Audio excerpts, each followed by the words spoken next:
Bienvenue à toi sur cette chaîne, bienvenue à toi dans cette vidéo. Vraiment, je te souhaite la bienvenue si tu es nouvelle abonnée, nouvelle arrivée, si tu passes par ici, voilà, pour la première fois. Et je tenais à remercier mes fidèles abonnés depuis presque un an maintenant que cette chaîne existe, puisque c'est la deuxième chaîne, première ayant été mise en pause concernant l'astrologie. Donc, bienvenue à tous. Cette vidéo, eh bien, n'est pas commune et sera peut-être, la première d'une longue série, je n'en sais rien. En tout cas, ça faisait plusieurs semaines, plusieurs mois que j'étais en lien avec cette notion de guérison, que j'essayais vraiment de comprendre, notamment par la compréhension du traumatisme, mais aussi, cette notion de guérison mise en lien avec le concept et la notion d'espace-temps, de temps.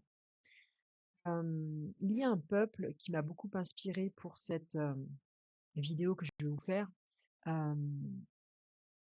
c'est le peuple des Arcturiens.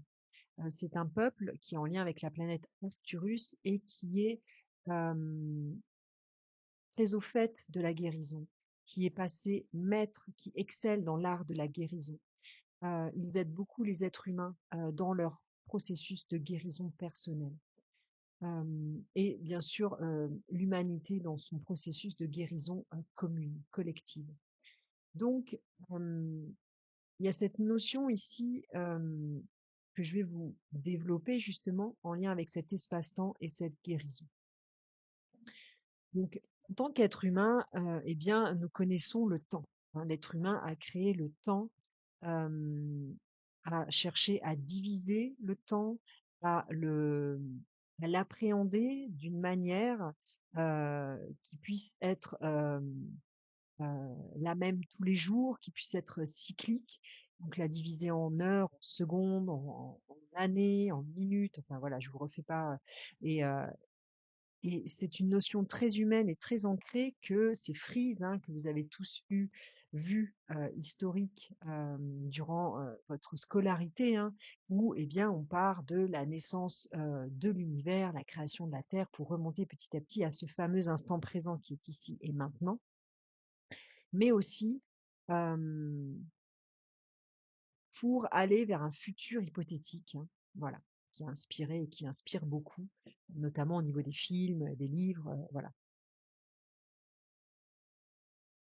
Donc dans cette notion du temps que nous avons, il y a donc un passé, un présent et un futur.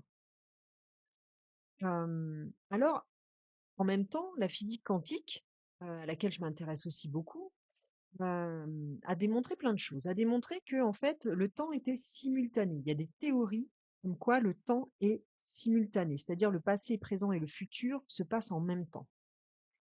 Je vous laisse je vous laisse méditer là-dessus, c'est vraiment un concept très très loin, en tout cas de ce que nous connaissons du temps. Et il y a peu de temps justement, j'ai aussi appris que eh bien, ils avaient connecté avec cette notion que finalement, le temps était circulaire. Et ça m'a beaucoup interpellée. En tout cas, dans cette notion en lien avec la guérison, ça m'a beaucoup interpellée. Donc, quand l'enfant naît, il est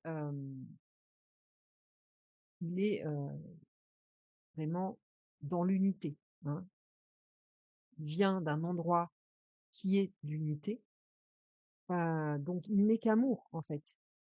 Amour ne veut pas dire émotion positive, pas du tout. J'associe pas du tout. Amour, ça veut dire il est lui-même, il est entier. Entier, ça veut dire ça comprend toute la palette des émotions et toute son originalité, son individualité. Donc l'enfant né, il est uniquement amour. Dans la famille, eh bien, on est dans la matière, on est dans la dualité. Donc l'enfant va confronter ce qu'il est à cette dualité. Alors ça peut bien se passer et ça peut moyennement bien se passer et ça peut très mal se passer. Dans le sens où les réponses avec l'extérieur de ce que l'enfant va renvoyer par son intégralité, que ce soit dans l'expression d'émotions qui vont être très mal perçues, que ce soit dans des traumatismes qu'il va vivre, qui vont être très violents, euh, eh bien, il y a des endroits comme ça où, pour l'enfant, hein, et même ça se retrouve après dans les adultes qui vivent des gros traumatismes, hein, l'être n'est pas capable, en fait, à un moment donné,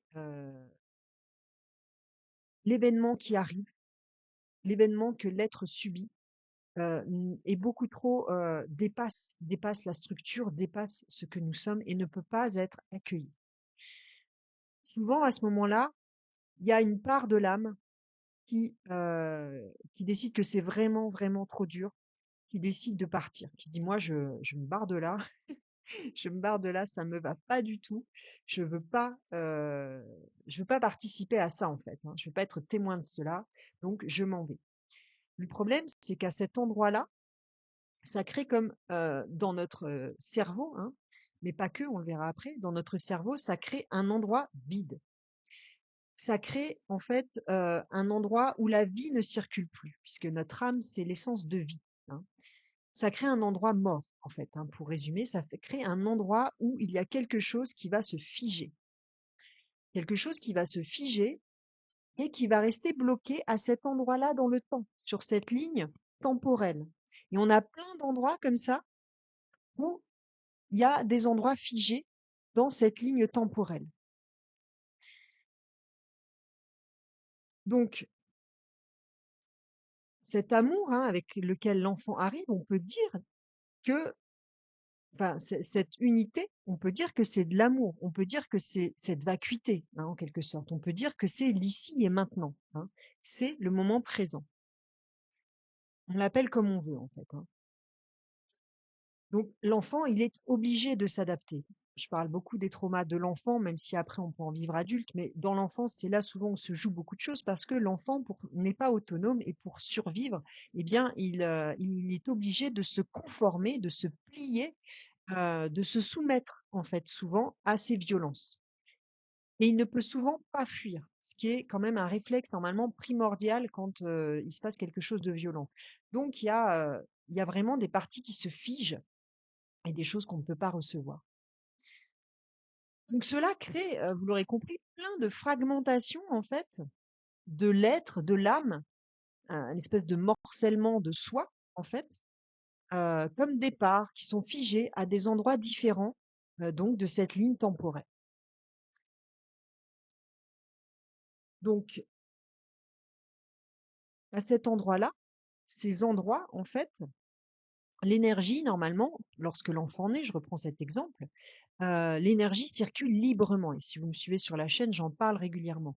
L'énergie circule librement à l'intérieur de notre corps, surtout lorsque l'enfant vient de naître. Il est extrêmement vivant et si vous avez déjà côtoyé un nouveau-né, eh bien, il y a vraiment quelque chose de troublant, hein, de troublant tellement, cet enfant, cet être est vivant et débordant de vie et de joie et de tout ce qui accompagne en fait, hein, la vie, d'émotions.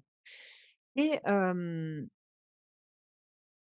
donc cet être, au final, eh bien, va sortir de l'ici et maintenant, hein, parce qu'il arrive dans ce monde de dualité et il arrive et il y a des choses qui se passent et c'est comme s'il laissait des parties de lui sur ce parcours de temps, hein. Et bien sûr, à un autre niveau, ces morceaux d'âme qui sont partis. En neurosciences, maintenant, on arrive à prouver la cristallisation des chemins neuronaux. Ça veut dire quoi? Ça veut dire que quand il y a un trauma, heu, souvent, comme je vous l'ai dit, il y a quelque chose qui s'en va et ça fait que ça cristallise, ça fige quelque chose dans le cerveau et de ce fait, l'énergie ne peut plus circuler librement à ces endroits-là. Nous sommes bourrés d'endroits comme ça. Donc ces endroits ça se passe dans notre cerveau, mais ça, du coup, ça se reflète aussi dans notre corps physique. Lorsque dans notre cerveau, nous avons des croyances, donc des endroits figés, limités, des croyances limitantes, eh bien, ça se reflète dans ce que l'on vit dans notre vie et dans notre corps physique. Donc, il y a énormément, l'énergie circule beaucoup moins bien lorsqu'on a énormément de parts dissociées comme ça de nous. L'énergie circule beaucoup moins bien à l'intérieur de nous, hein, sinon c'est l'énergie libre, hein, comme en a parlé Tesla. Donc là, on est vraiment dans quelque chose qui n'est plus fluide, hein, qui est beaucoup moins fluide, et ça ralentit énormément. Ça crée comme de la résistance à l'intérieur du corps. La résistance n'est pas consciente, elle est vraiment en lien avec ces endroits figés à l'intérieur de nous. Et dans notre vie actuelle, non seulement, eh bien, on est sans cesse ramené à ces endroits parce que le corps et l'être est tellement amour, je dirais, qu'il n'a qu'une idée en tête, c'est bien sûr d'être réunifié à nouveau. Hein. Cette idée d'unité ne le quitte pas. Donc, il sait qu'il a des parts à certains endroits, donc il va sans cesse faire des allers-retours pour essayer d'aller reconnecter ces endroits-là, hein, en tentative de résolution, en fait, pour que nous puissions eh bien, retrouver de la fluidité dans notre corps et dans notre vie. Hein. Mais ces allers-retours eh bien, nous prennent beaucoup d'énergie, en fait. Déjà, le fait d'être dissocié, de ne pas avoir, de ne pas être entier, d'avoir des endroits, des bouts d'âme dans des endroits différents, eh bien, et de l'énergie qui est restée dans le passé. En fait, c'est que ce qui reste finalement dans le passé, c'est symbolique sur cette ligne du temps, mais c'est inscrit dans notre corps. C'est ça qu'il faut comprendre. Donc, en fait, c'est très, très, très énergivore de ne pas être entier. Hein. C'est comme si on recevait des informations un peu de nulle part. On sent qu'on a des parts qui sont dans des endroits et on ne sait pas quels sont ces endroits. Euh, Du coup, c'est très difficile de se concentrer, c'est très difficile d'être ici et maintenant présent, complet, d'être capable de prendre des décisions qui sont justes pour nous, de savoir ce qui est bon pour nous de faire hein, et d'être. Donc ça prend énormément d'énergie vitale et aussi de faire ces allers-retours en permanence, ça prend énormément d'énergie vitale aussi. Donc l'énergie, elle est plus dense, elle est vraiment cristallisée à ces endroits-là. Donc pour décristalliser, en fait, l'idée, c'est de revenir à cet endroit-là, d'accepter de revenir à cet endroit-là inconfortable avec, eh bien, tout cet amour de l'ici, maintenant, en tout cas le plus qu'on peut être entier ici et maintenant avec, en y mettant le plus de conscience possible et de l'accueillir vraiment sans jugement, hein, clairement. Parce que ça n'a pas pu être fait à l'origine. Et en fait, on peut y aller par petits bouts, on peut y aller une première fois. Ça peut se faire intérieur, il y a énormément de manières de faire ça en fait. Heu, mais ce qui est important de comprendre, c'est que généralement pour, guérir des traumas, c'est important d'utiliser, les 3 sphères. La sphère physique, la sphère mentale et la sphère émotionnelle. Parce que ce sont les 3 corps souvent les plus impactés et de toute façon, il y a besoin de passer par le corps physique. Ça, c'est une évidence. Donc il y a plein de techniques hein, pour faire ça. Par exemple, en psychogénéalogie, c'est ce que l'on fait une fois qu'on a conscientisé le trauma que l'on porte de l'ancêtre, puisque les traumas se transmettent hein, sur l'ADN. C'est pareil, les neurosciences ont prouvé que en fait tout traumatisme non résolu venait eh bien, déposer une couche sur l'ADN d'informations qui se transmet jusqu'à libération, qui se transmet de génération en génération. Donc lorsqu'on arrive à libérer, eh bien on le fait, on fait des actes de libération, on fait des actes de déprogrammation et ça mobilise eh bien ces 3 corps, le corps physique, le corps émotionnel et le corps mental. C'est très important, mais il y a des techniques des pratiques comme le yoga, tout ce qui est psychocorporel, en fait, va beaucoup aider à décristalliser ces endroits-là, à faire du travail sur les traumas et sur les endroits cristallisés. Alors, une fois qu'on a fait justement ce travail de décristallisation, hein, eh bien, on peut revenir au point zéro. En tout cas, les parts que nous avons décristallisées reviennent à nous. Hein. On peut faire un travail de recouvrement d'âme aussi. Hem, du coup, on commence petit à petit à devenir de plus en plus entier. Donc de refaire circuler de plus en plus de vie en nous, parce que je vous rappelle, ces endroits, du coup, se sont décristallisés. et nous commençons à être beaucoup plus alignés. Nous commençons à être capables d'être beaucoup plus présents, beaucoup plus conscients dans notre quotidien, dans nos actions.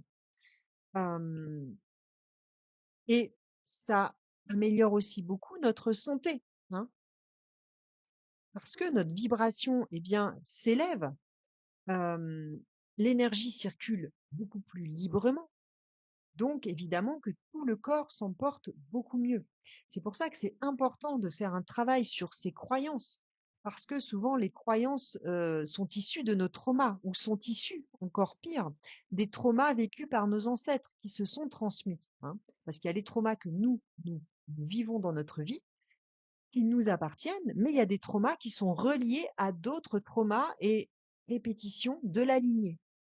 Donc ça, c'est tout le travail que je fais en psychogénéalogie quand j'accompagne les gens. On fait vraiment ce travail, bien, de libération des mémoires pour pouvoir retrouver de la joie, pour pouvoir retrouver de la mobilité, pour pouvoir retrouver de la vie à l'intérieur de soi.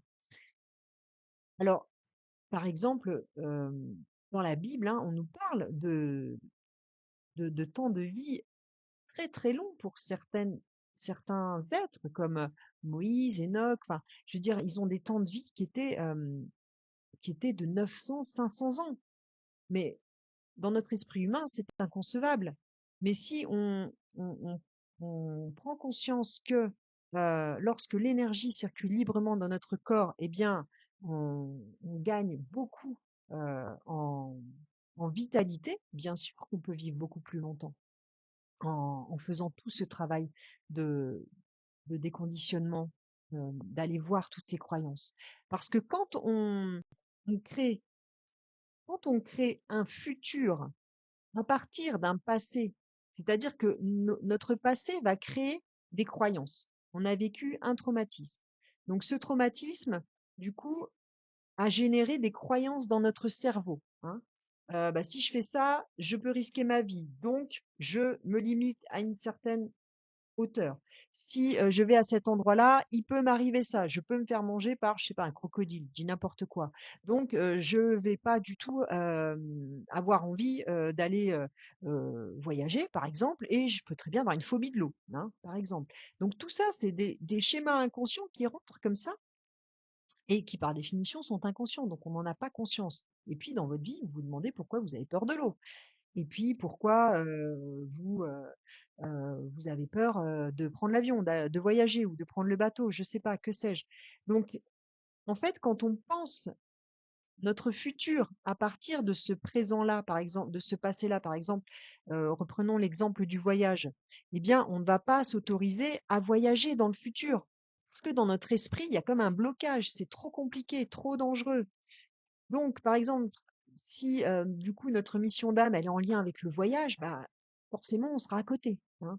Donc, c'est très important d'aller guérir ce passé, d'aller déconstruire, d'aller voir ces traumas, d'aller décristalliser et décristalliser ces chemins neuronaux pour pouvoir créer un futur à partir d'un passé qui est apaisé, qui est apaisant, hein, qui est pacifié, qui est beaucoup moins limitant parce que du coup, on va pouvoir se projeter dans un futur bien illimité et infini. Nous sommes des êtres infinis, notre essence est infinie et illimitée.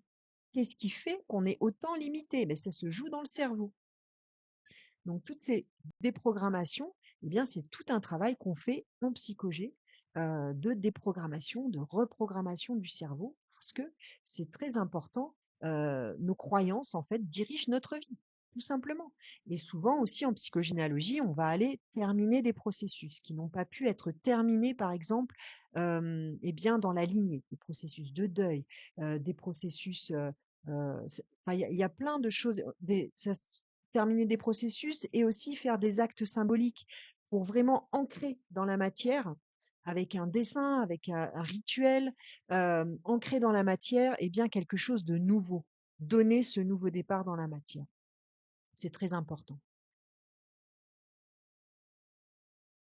Bien sûr, l'énergie, en fait, dans notre corps arrive par le chakra, hem, du haut, c'est-à-dire le chakra coronal, hein, c'est l'énergie cosmique qui arrive par là, et en bas par le chakra racine.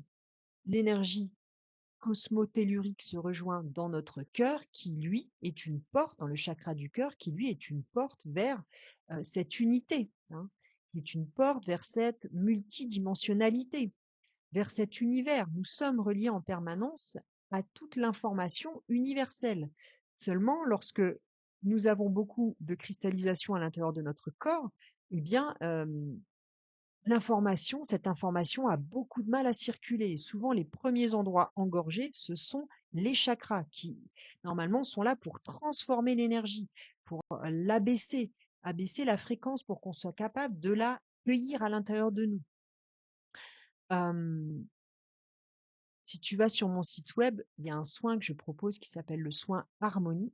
Et lorsque je fais ce soin, j'effectue ce soin, eh bien, je rentre en contact avec chaque chakra. C'est un soin de purification des chakras, de purification, de nettoyage, de réharmonisation. Et souvent, j'enlève comme des voiles. En fait, il y a plein de choses à l'intérieur de ces vortex, mais bientôt, je ferai une vidéo sur les chakras, justement, pour que vous compreniez bien le fonctionnement et les dysfonctionnements aussi. Et donc, souvent, il y a des voiles, il y a des impuretés, il y a des choses très sombres qui sont stockées à cet endroit-là. Alors, on n'enlève pas tout d'un coup parce que ce serait trop violent pour le corps, pour la structure de la personne. Donc, généralement, j'enlève quelques couches et après, je sens que c'est là qu'il faut que je m'arrête, hein, parce que voilà, c'est un travail de respect, en fait, hein, de l'être avec lequel j'interagis. Mais c'est toujours très beau parce que ce sont vraiment les premiers endroits à nettoyer pour aller bien, pour aller mieux.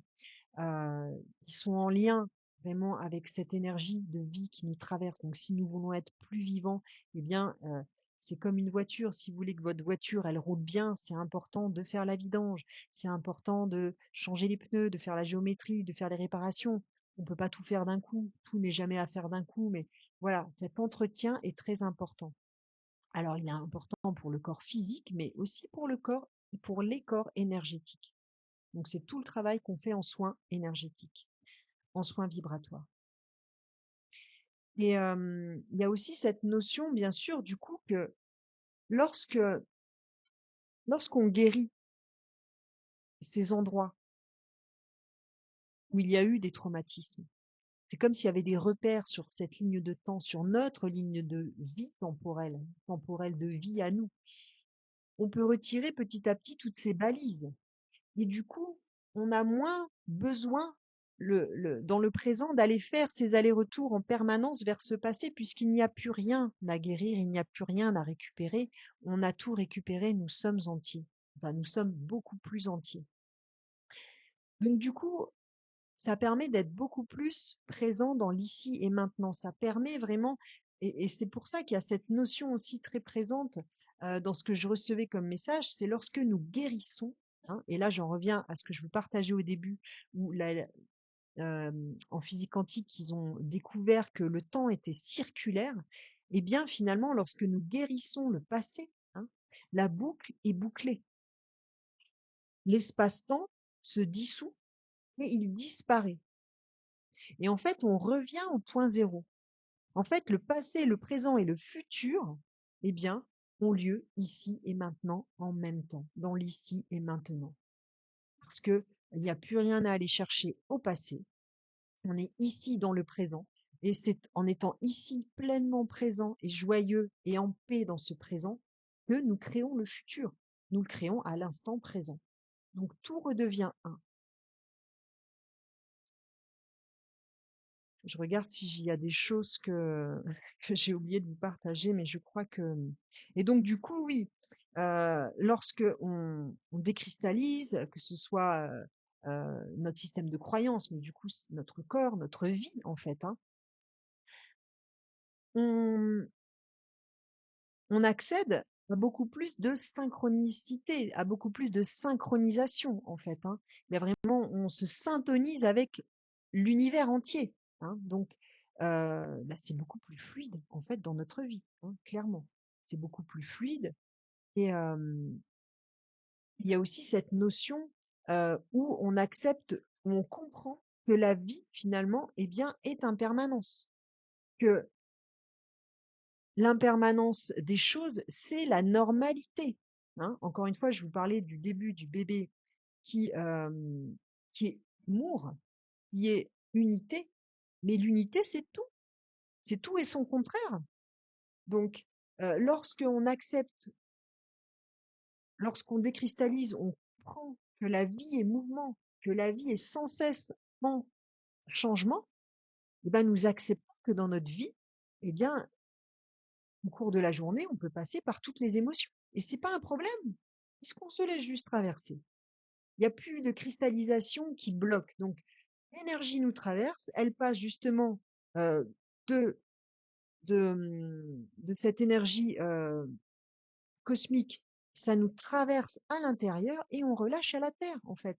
C'est, voilà, la porte de sortie, c'est la Terre. Donc, on se laisse juste traverser et avoir toutes les émotions de la palette des émotions n'est plus un problème. On ne s'accroche plus.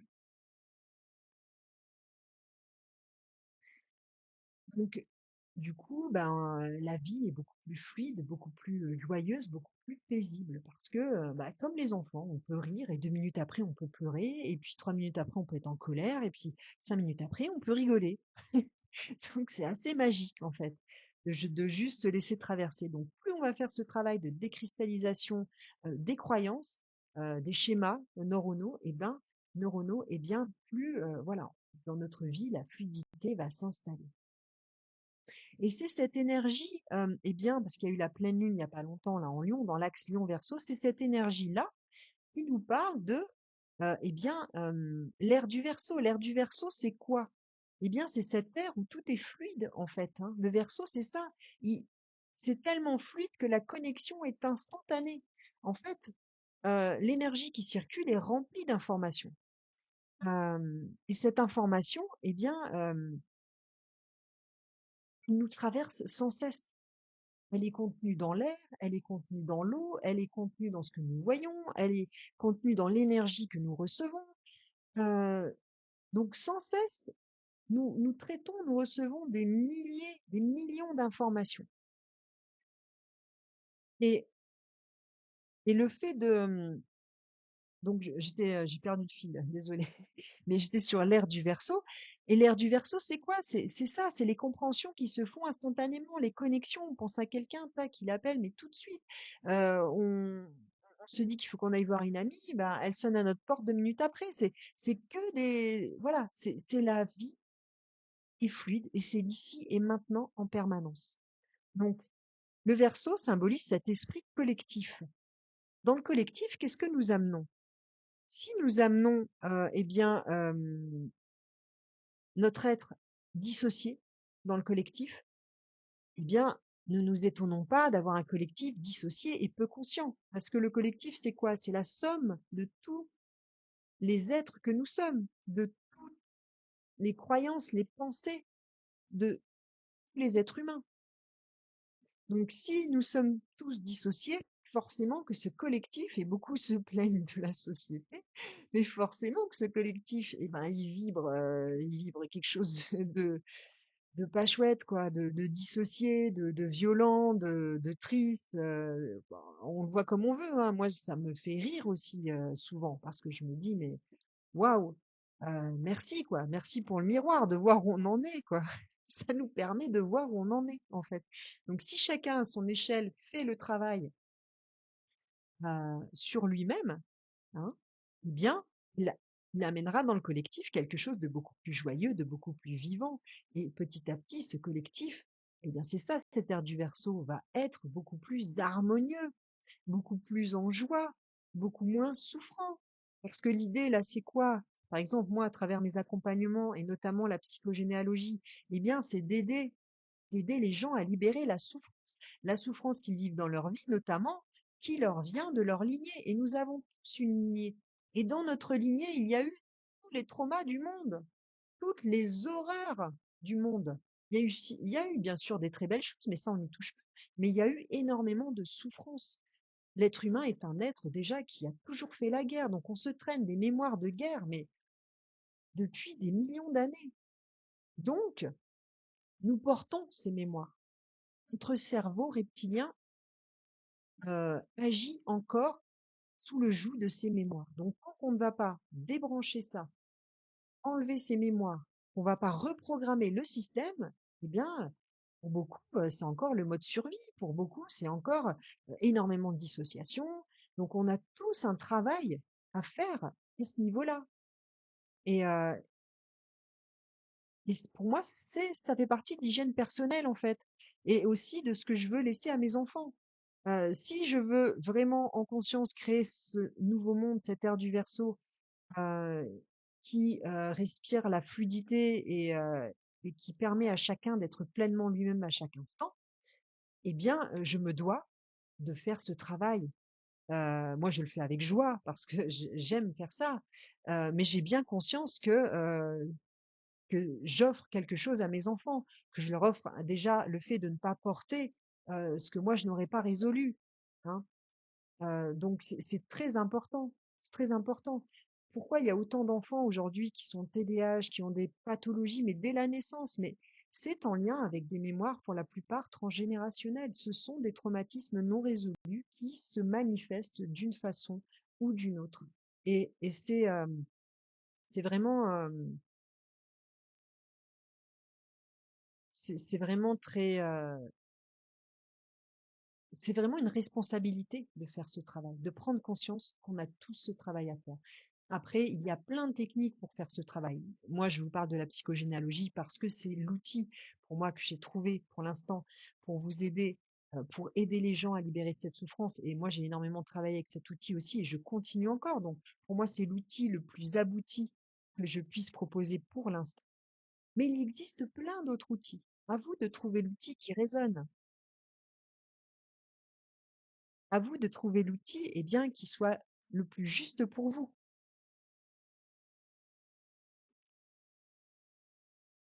C'est l'heure de brancher le micro. Donc voilà, vraiment, je vous invite à avoir une réflexion, là-dessus. N'hésitez pas à me partager comment ça résonne pour vous en commentaire, eh bien, cette notion de guérison et d'espace-temps, ce que vous y avez pensé, ce que vous en avez pensé et comment est-ce que, vous le ressentez à l'intérieur de vous. Voilà. Je vous invite évidemment à partager cette vidéo si elle vous a parlé, si elle vous a plu. Je vous invite à liker, je vous invite à commenter et je vous invite à vous abonner. Je vous souhaite une très, très, très belle journée. Ciao, ciao.